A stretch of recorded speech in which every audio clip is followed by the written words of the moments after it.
Recently, I started work on a series of videos where my goal is to go through the movie Tenet in its entirety, scene by scene, and explain, well, everything. This is cowboy shit. The who, where, what, why, and when, how it all works, how it all fits together, filling in the gaps and offering insights regarding conceptual and thematic elements that can go unnoticed. Much of this information is currently available in various places. This is knowledge divided. But I have plenty of new stuff to add, and I think it'd be cool to gather it all in one collection for Posterity. Exactly. Now, even though I've watched the movie well over a dozen times, I'm constantly rewatching scenes, reading parts of the screenplay, and looking through online conversations while I'm writing my outline. And in those conversations, no matter what it's about, there seems to always be someone complaining about the movie. Don't worry, I'm not here to trash those people. Did I look worried? They seek out discussion about something they dislike and try to disrupt it by not contributing, not being productive, and instead sharing their sense of disappointment. I just think of them as inverted versions of people like us. And truth be told, their complaints are usually rooted in objectively factual points. For example, what's the most common gripe about Tenet? I have a master's in physics and we'll try and keep up. That, specifically, is a matter of opinion, but it's rooted in the objective truth that Tenet is dense and complicated.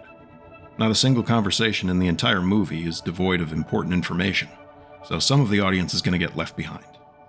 And that's not an elitist judgment on my part. There are plenty of people who are intellectually capable of keeping up, but simply aren't interested in putting forth the effort.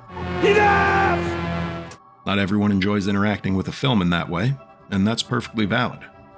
But beyond missing out on the thrill and satisfaction that comes from discovering the puzzle pieces, learning how they all fit together, and then seeing it happen over the course of the movie, these people are also missing out on another beautiful aspect of this film, and it's related to the second most common complaint. You don't work for us, you're dead. Once again, this is factually accurate.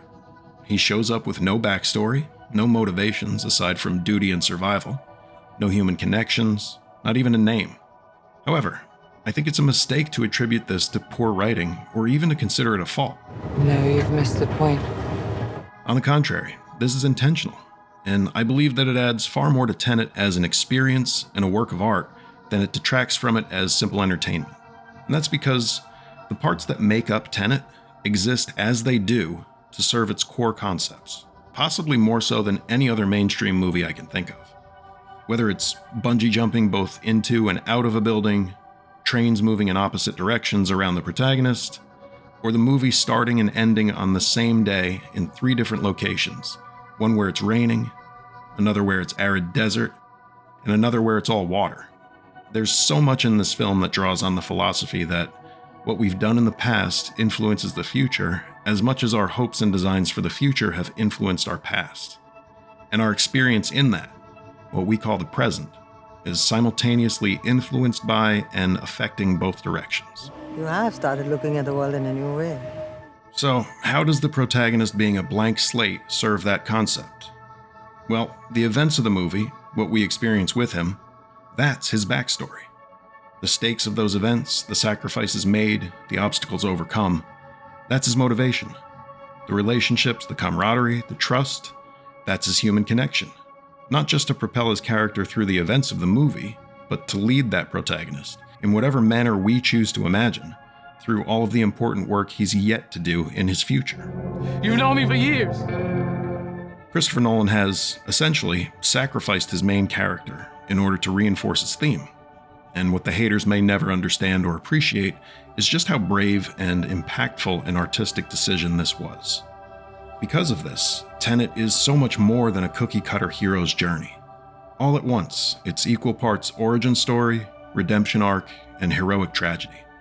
One character moving forward, becoming a version of himself worthy of naming. One who's stuck in place, paralyzed by fear. And one moving backward, armed with knowledge and prepared to finish what's yet to be started. Years ago for me, years from now for you. Many science fiction stories are based around unique ideas, and many others are ideas that became gimmicks. But it's rare to have an idea flourish into a fully realized concept. And you don't get there on the wings of imagination alone. It requires a strong understanding of, belief in, and commitment to your vision, And the decision to zero out our protagonist demonstrates all of that in the strongest terms.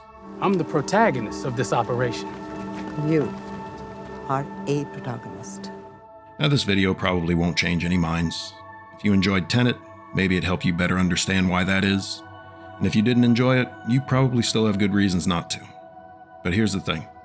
A week before I started working on this video, I got an email from YouTube telling me how well it was performing, so I kind of had to make it. Can't leave anything to chance. Seriously though, if you enjoyed these insights and want to know when those Tenet analysis videos go live, be sure you're subscribed and have notifications turned on. Until then, This is goodbye, isn't it?